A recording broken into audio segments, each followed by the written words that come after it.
రోజులు మాత్రం తర్వాత ఇప్పుడు నాకు తండ్రి లేదు. ఎవరు తండ్రి నాకు?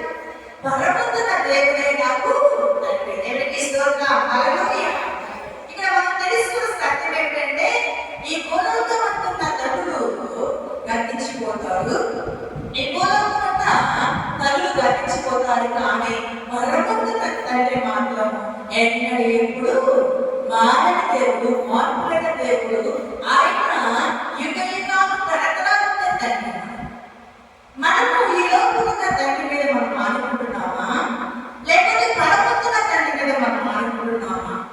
మన జీవితాన్ని ఒకసారి పరిశోధన చేసుకోవాలి. మా తండ్రి గారు ఉన్నాడు, నేనంటే చాలా ఇష్టం, నాకు చాలా ఆస్తులు ఇస్తాడు, నేనంటే ఆయన నాకు మంచి ప్రాణాలు అని నేను చెప్పుకోవచ్చు. కానీ ఆ తండ్రి గతించిపోయిన తర్వాత ఆ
లోకంలో సగం దేవుడిలో సగం, లోకంలో సగం దేవుడిలో సగం ఉంటూ ఉంటే ఈ తల్లి భక్తి తల్లి ఒక మొదటి జాబు నాయసంలో ప్రార్థన చేస్తూ బిడ్డలకు కంకలాపిస్తూ ఏడుస్తూ ప్రలాపిస్తూ ఆ బిడ్డల ముగ్గురిని ప్రయోజకులు చేస్తుంది.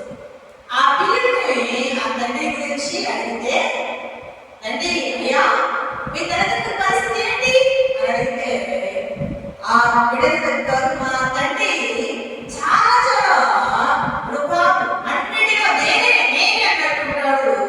ఏమాత్రం మా తల్లిని చెప్పేప్పుడు కానీ మా తల్లి ప్రార్థన మాకెంతో దీవెన, మాకెంతో దీవెన కంటే మేము ఈ స్థితిలో ఉన్నామని రెండో కుటుంబం చెప్తాం. అయితే అది కూడా పరిపూర్ణమైన కుటుంబము. ఎందుకంటే ఇక్కడ తండ్రికి శరీరము తల్లి మాత్రమే ప్రాధాన్యత ఇస్తుంది. నా ప్రియ సోదరి, ఇక్కడ మన జ్ఞాపకం తీసుకుంటే ఏ తండ్రిని బట్టి కుటుంబాన్ని పిలువబడుతుందో ఆ తండ్రి ఎదుట మొక్కాళ్ళు గుణాలంట, మొక్కాళ్ళు గుణాలంట. ఇక్కడ మనం జ్ఞాపకం చేసుకోవాల్సింది ఏంటంటే ఇక్కడ మూడో కుటుంబాన్ని మనం జ్ఞాపకం చేస్తుంది.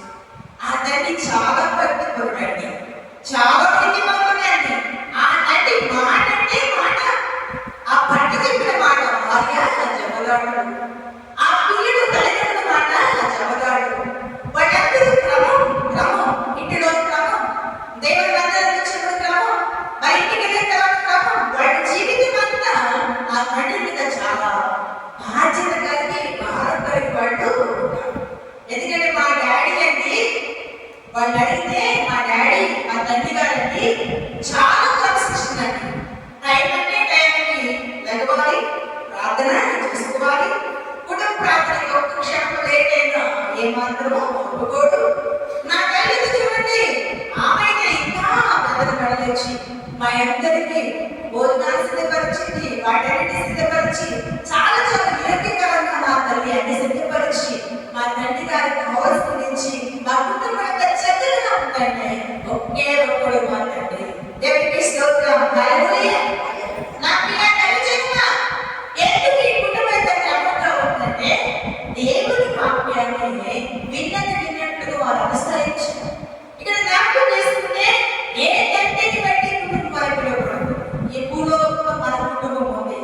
నేను చెప్పాను ఏ కుటుంబం మన చిన్న పరలోకంగా ఉంటుందంటే ఈ మూడో కుటుంబం దేవునికి ఇష్టమైన కుటుంబం. పిల్లలు, భర్త, భార్య ఏ మాత్రం కూడా ఎదిరించేవారు లేదే.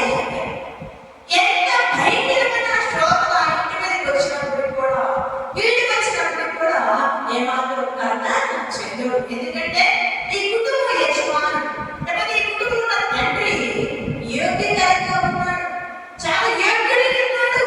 ఆ తండ్రిని చూస్తే బిడ్డలు గజ ఉంటున్నారు. ఆ తండ్రి మాట అంటే అది శాశ్వతంగా ఉంటుంది. ఆ తండ్రి మరి పెట్టిన క్రమశిక్షణ బట్టి వాళ్ళు ఉన్నతమైన దీవెనకరమైన ఉన్నతమైన పరిస్థితుల్లో ఉన్నారు. వాళ్ళు ఉద్యోగస్తులుగా ఉన్నారు, గమనించండి, వాళ్ళు దేశానికి ప్రయోజకులుగా ఉన్నారు. ఉండాలి అంటే తండ్రి కానీ బాధ్యత ఏమిటి, తల్లి కానీ బాధ్యత ఏమిటి, కుమార్తె కానీ బాధ్యత ఏమిటి, మరి కుమారుడు కానీ బాధ్యత ఏమిటి. నా ప్రియ సహోదరి, ఏ ఒక్కరిలో ఒకరు మిస్ అయిపోయినా ఆ కుటుంబం పరిపూర్ణమైన కుటుంబము కాదు. కాదని కారణం ఏంటంటే ఆ కుటుంబంలో భక్తిహీనం పుట్టింది, భక్తిహీనం బయలుదేరింది. కాబట్టి ఆ కుటుంబం దేవుడి కలంగా ఉంది. నా ప్రియ యువజన, ఇక్కడ ఒక్కసారి మనం ఆలోచించేద్దాం. మన కుటుంబాలు ఎలా ఉన్నాయి? మన పిల్లలందరూ మనం ఆడుకుంటున్నారా? మన భర్త మనం ఆడుకుంటున్నాడా? మన భార్య మనం ఆడుకుంటుందా? మనమందరం కలిసి దేవుడి భక్తులకు వస్తున్నామా? మన కరెక్ట్గా 9 గంటలకు ప్రార్థన అంటే 9 గంటలకు మనం పరిగెత్తుకు దేవుడి భక్తులకు వస్తున్నామా? మన కడుపులో భయం ఉందా? మన ప్రభువుకు ఎంత త్యాగం చేస్తున్నామని ఒక్కసారి మనము ఆలోచన చేసుకోవాలి. ఎందుకంటే దేవుడి మందిరానికి వచ్చి కూడుకున్న ఆస్తులతో దొరకదు. దేవుడి మందిరానికి నామకరణకు బ్రతికినట్టు కాదు, నీకేమి దొరకదు. ఎప్పుడు దొరుకుతుందంటే నీకు ఆయన అంటగట్టబడదు, ఆయన ఏది పడినప్పుడు, ఆయనకి ఇష్టమైన బిడ్డగా జీవించినప్పుడు దేవాది దేవుడు మహాపురుడైన దేవుడు చేస్తాడు. అబ్రహాము దేవుని సన్నిధిలో ఎన్నో దినాలు ప్రార్థన చేస్తూ వారి బిడ్డలను దేవునికి ఇష్టమైన ఇంట్లో ఉన్నాడు. అబ్రహాము ప్రార్థన విని చక్కని కుమారుడు గొప్ప లాంటి కుమారుడు ఐసాకు తన భార్య గర్భవతి లేనట్టుగా ఆమె కొరకు ప్రార్థన చేస్తాడు. ఈ రోజున గర్భం లేకపోతే భర్తను దూషించేవాడు, నువ్వు గుడ్డుపోతాడు, నీకు పిల్లలు పుట్టరు, నేను ఇంకొక వివాహం చేసుకుంటానని వారు లేదా ఆమె ఇస్సాకు ఏం చేస్తారట, తన భార్య కొరకు దేవుని సన్నిధిలో ప్రార్థన చేస్తాడు. తండ్రి ఎలాంటి వాడు బిడ్డలు అలాగే నడుస్తాడు, తల్లి ఎలాంటిదో బిడ్డ కూడా అలా నడుస్తున్నాడు. ఈ రోజు మనం నేర్చుకోవాల్సిన సత్యం ఏంటంటే పరలోకమందున్న తండ్రికి మనం ఇష్టపడక లోకంలో తండ్రులు రోజు బతికిపోతారు, కానీ పరమందున్న తండ్రి రాజులకు రాజైనటువంటి ప్రభులకు ప్రభువైనటువంటి ఆయన ఎదుట మోకాళ్ళు కూడి మోకాళ్ళు పోరాట అరే ఈ బదులుగా కన్నీరు విడిచి ప్రార్థన చేయి. నీ కుటుంబం ఎలా దీవించవచ్చు, హృదయపూర్వక నీవు ఆయనకి అర్పణలు స్తోత్రాలు చెల్లించు. అందుకే నీ పసిపిల్లల కొరకు మనం రేపు మొదలు చదువున ఆయన చేతులెత్తి ప్రార్థన చేయాలి, అందులో అరుస్తూ కన్నీరు విడుస్తూ ప్రార్థన చేయాలి. ఆశీర్వాదాలు దేవుడు కృప కృపను పొందుకోవాలంటే తల్లిదండ్రులు నువ్వు నేల మట్టికి తగ్గించుకుని ప్రభు పాదాలు పట్టుకొని ఏం చిన్నగా ఉండాలి. ఏదో కన్నాంటే అని అంటే ముక్కులు మంటలు కూడా పడుతున్నాయి పిల్లలు, వాటి వల్ల ప్రయోజనము ఉంది. ఈ పిల్లలు ప్రయోజనమైనప్పుడు తండ్రి అనుభవం నా కుమారుడు మంచి ఉద్యోగం చేసింది, మంచి ఆఫీసర్ అని కారణం ఎగరేస్తావు. ఎందుకంటే నీతో ఉన్న ప్రభావం పెడికి వస్తుంది, లేకపోతే నిన్ను బట్టి ఏ తల్లి కదండి దుర్మార్గుడి, ఏ తల్లి కదండి ఇంత దుర్మార్గుడి, ఏ తల్లి కదండి దేవుడితో మనం అవమానంగా ఉన్నావా? ప్రియా దౌర్జన్యం చేతుల గురించి మనం చేస్తున్నాం. మనం దేవుడి పిల్లలు దేవుడి మందిలోకి వస్తున్న జీవితాలు మన కుటుంబాలు బాగుంటే మనం సంఘంలోకి వచ్చి కోరుకోవాలి ప్రయోజనము.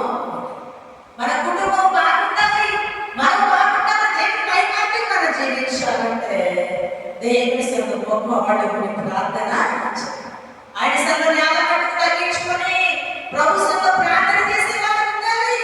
ఇప్పుడు ప్రార్థన ఆచార ప్రకారం ప్రార్థన, అలవాటు ప్రకారం ప్రార్థన నువ్వు చేసినంత కాలం నీ పిల్లలు దీవించబడే దీవించు, నీ పిల్లలు దీవించబడాలన్నా నీవు దీవెనకరంగా ఉండాలన్నా కానీ ఆయనకు నిన్ను నీవు అర్పణగా బలిగా అర్పించుకొని ప్రార్థన చేయాలి. దేవుని సన్నిధిలో నీవు స్తుతిగానం చేయాలి. నా ప్రియ సహోదరి ఒకసారి ఆలోచించండి, ఎలా ఉంది మన కుటుంబం? మన పిల్లలు దీవెనకరంగా ఉన్నారా? మన పిల్లలు చూస్తున్న వాళ్ళందరూ చాలా బాగుంటారని చెప్పగలుగుతున్నారా? చెప్పాలంటే నువ్వేం చేయాలి? నేను నీకు ఆయన సన్నిధిలో అర్పణ చేయాలి, ఆయన సన్నిధిలో పోరాడి ఉండాలి. కొవ్వెత్తి ఎలా కరిగిపోతుందో ప్రభు సన్నిధిలో ప్రార్థన ఆత్మ కలిగి పరిశుద్ధత కలిగి పవిత్రత కలిగి నువ్వు ఆయన సన్నిధిలో కరిగిపోతూ ఉండాలి. ఆయన సన్నిధిలో నువ్వు అర్పణ చేసుకునే వారుగా ప్రియా సహోదరి చేతుల్లో నుంచి మనం చేస్తున్న ప్రతి ఒక్కరు కూడా ప్రార్థన ద్వారా ఏదైనా సాధ్యం. ఎలాంటి పరిస్థితులైనా, ఎలాంటి కీడు సంబంధమైన పరిస్థితి అయినప్పుడు కూడా దేవునికి అసాధ్యమైనది లేదు. మన పొందుతున్న తండ్రి, మనలో పొందుతున్న తండ్రి మన ప్రార్థన ఆలకించాలంటే ఆయన పూర్ణ హృదయంతో, పూర్ణ మనస్సుతో, పూర్ణ బలంతో ఆయన పెట్టినప్పుడు మన పొందుతున్న దేవుడు మన సహాయం చేస్తాం. ఇక్కడ ప్రార్థన చేసుకుంటే 15వ వచనం చదువుకుందామని చూడండి, టైం లేదు కానీ మీరు అంతరిక పుష్టి శక్తి కలిగి ఆయన ఆత్మ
చెప్తాను, మనకి దయచేస్తాడు.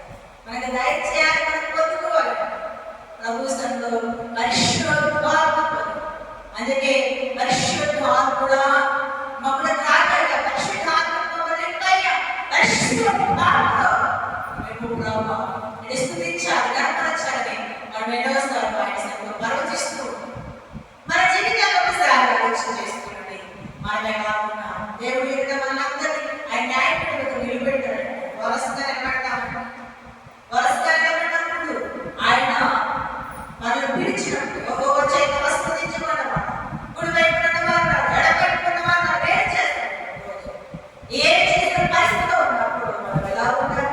ఆయన పిలువుగా ఆయన ముద్రించేవారు, లేకపోతే ఆయనలోకి లేకపోతే ఆ పర్వతానికి మనం వెళ్ళేవారు ఉండాలంటే మన కుటుంబం భూమి మీద క్షేమంగా ఉండాలి. ఇక్కడ అంటాడు మరి ప్రతి కుటుంబం ఏ తండ్రి చేత కుటుంబాన్ని మన భూమి మీద కుటుంబం ఉంది, మనలో కుటుంబం. ఆ కుటుంబాల రెండు కుటుంబాలు మనం ఏ కుటుంబం చెందిన వారు? ఇప్పుడు కుటుంబంలో చెందిన వారు ఉంటామా? ఇప్పుడు కుటుంబంలో చెందిన వారు ఉంటే తండ్రులు ఉంటారు, బిడ్డలు ఉంటారు, మనవలు ఉంటారు, మనసత్వం ఉంటుంది. ఆఖరి ఇక్కడ వెళ్ళకండి, పాదాల బెడబోడు నాశన గొప్పలో వెళ్ళిపోదు, ఆంక్ష తగ్గించబడుతుంది. గమనించిన ఈ రోజున బయట అలవాట్లు ఎక్కువై, బయట పరిస్థితులు ఎక్కువై చిన్న చిన్న వయసు 3 ఏళ్ళు బ్రతకవలసిన వారు, 2 ఏళ్ళు చిన్నవలసిన వారు బిడ్డలు చిన్న చిన్న బిడ్డలే భక్తులైపోతున్నారు. ఎందుకంటే ఆ కుటుంబంలో కూడా అప్పులేదు, ఆ కుటుంబంలో పద్ధతి లేదు, ఆ కుటుంబం దేవుడికి ఇష్టకరమైన కుటుంబం కాదు. ఒకవేళ దేవుడికి ఇష్టకరమైన కుటుంబం కావాలి, నీ పిల్లలను చూస్తే సమాజం వారు, సంఘం వారు, ప్రాంతం వారందరూ కూడా దేవుడు మహిమపరుస్తారు. దేవుడి నామాన్ని భయపడమే కాదు, ఆ తండ్రి చేత దేవుడికి ఇష్టమైన బిడ్డలుగా జీవించినప్పుడు దేవుడు కృపాక్షేమం తోడుగా వచ్చి వారు పరిస్థితులుగా ప్రవేశిస్తున్నాము. మీ అందరి పొందుగా దేవుడి రేఖ భాగాలు దీవించి ఆస్వాదించగలరు. మనం అందరూ దయ చెప్తున్నాం.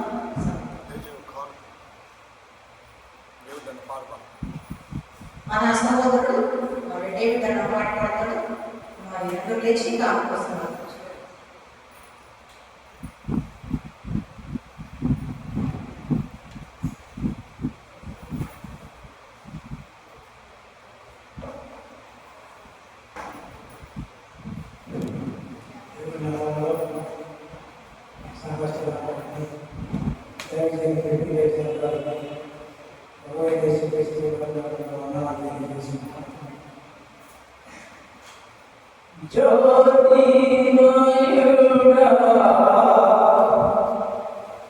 నా ప్రాణ ప్రియుడా స్తుతి మహిమలు నీకే. జ్యోతిర్మయుడా నా ప్రాణ ప్రియుడా స్తుతి మహిమలు నీకే. నా ఆత్మలో అనుక్షణము నా నిత్యము నీవే. నా ఆనందము నీవే.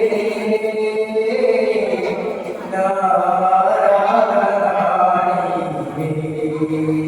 జ్యోతిర్మయుడా నా ప్రాణ ప్రియుడా స్తుతి మహిమలు నీకే. నా పరలోకపు తండ్రి వ్యవసాయకుడా, నా పరలోకపు తండ్రి వ్యవసాయకుడా, ఈ తోటలోని ద్రాక్షవల్లితో నన్ను మట్టుగాకి స్థిరపరచావా. ఈ తోటలోని ద్రాక్షవల్లితో నన్ను మట్టుగాకి స్థిరపరచావా. జ్యోతిర్మయుడా నా ప్రాణ ప్రియుడా స్తుతి మహిమలు నీకే. నా పరలోకపు తండ్రి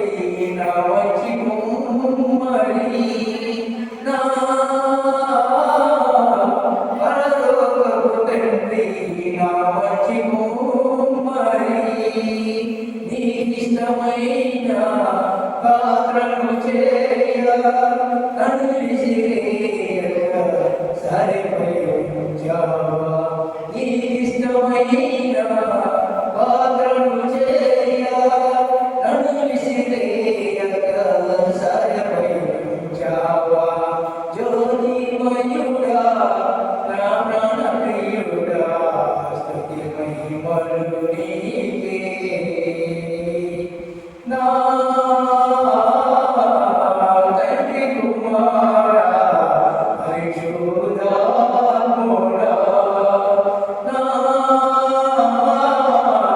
తండ్రి కుమారా పరిశుద్ధాత్ముడా త్రియేక దేవా ఆది సంపూర్ణుడా త్రియేక దేవా ఆది సంపూర్ణుడా నిన్నునే మణి ఆరాధించెద నిన్నునే మణి ఆరాధించెద జ్యోతిర్మయుడా నా ప్రాణప్రియుడా స్తుతి మహిమలు నీకే నా ఆత్మలో అనుచరము నా అతిశయము నీవే నా ఆనందము నీవే నా ఆరాధన నీవే నా ఆరాధన నీవే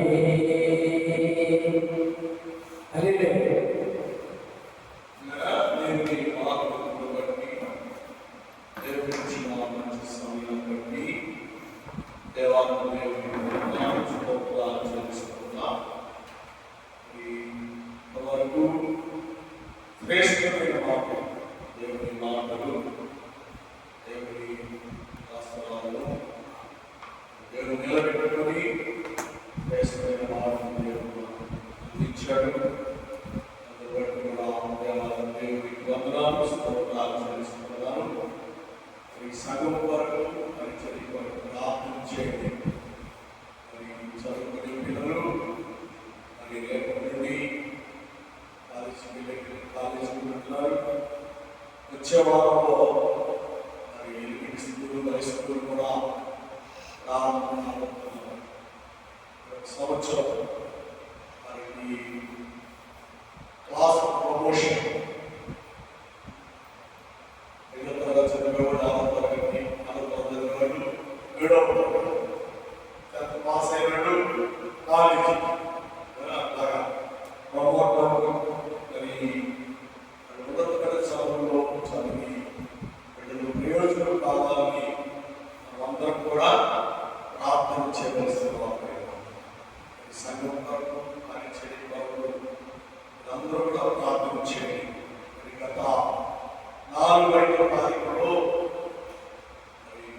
చర్చి గుంటూరులో మండలంలో 2 రోజుల సభలు దేవుడు మహిమకరంగా దీవెనకరంగా దేవుడు జరిగించారు.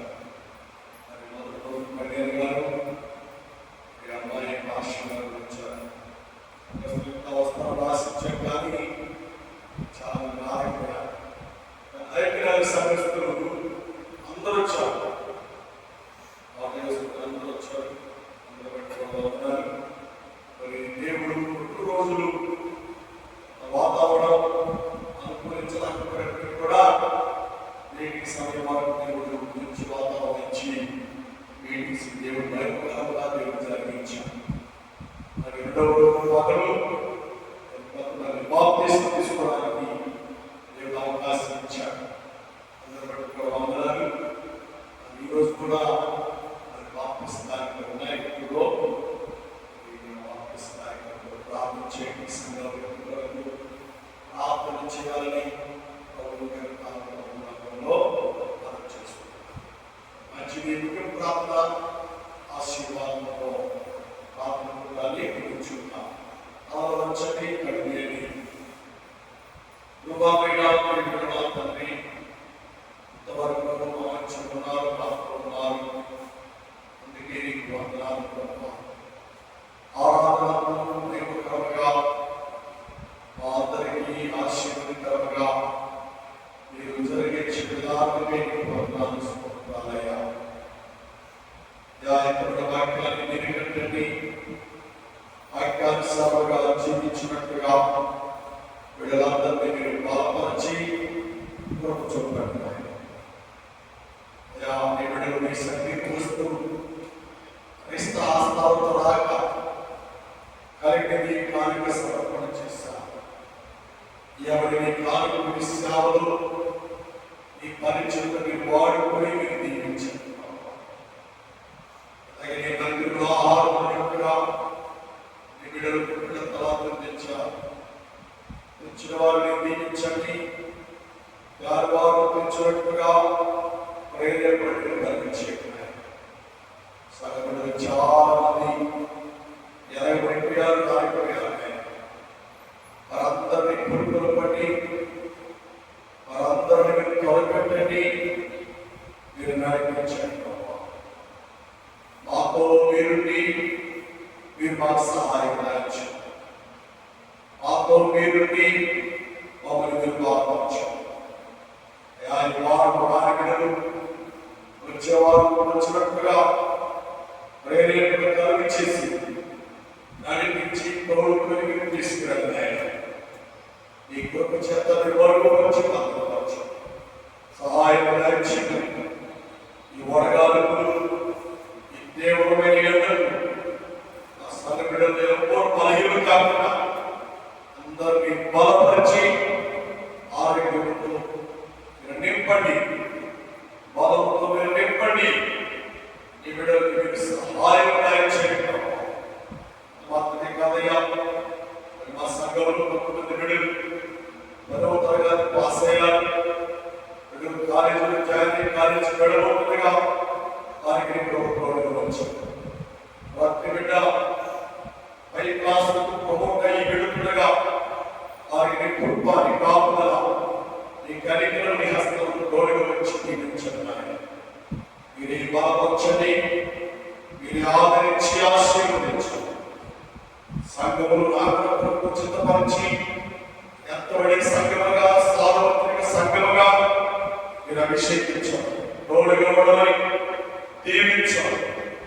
ఆ వారికి త్వరగా పూర్తున్నట్లు యేసయ్య శ్రేష్టమైన పరిశుద్ధమైన నామములో అడిగి వేడుకొని ప్రార్థన చేస్తున్నాము తండ్రి. ఆమేన్, ఆమేన్, ఆమేన్. నా ప్రాణమా యెహోవాను స్తుతించుము, నా అంతరంగమున సమస్తమా ఆయన పరిశుద్ధ నామమును స్తుతించుము. నా ప్రాణమా యెహోవాను స్తుతించుము, ఆయన చేసిన కార్యములు దేనిని మరువకు. ఆమేన్, ఆమేన్, ఆమేన్. తండ్రి దయ, కుమారుని ప్రేమ, పరిశుద్ధాత్మ సహవాస సమగం ప్రార్థించిన దర్శనకును కూడి ఉన్నవారందరికీ దేవాలయ పరిశుద్ధాత్మకుడు సకల పరిశుద్ధులను మన సంఘ యావత్తును ఆయన రాకబడుతూ వీళ్ళని దీవించి ఆశీర్వదించి బలపరిచి సహాయం చేయుగాక. ఆమేన్, ఆమేన్, ఆమేన్. కదా అలాగే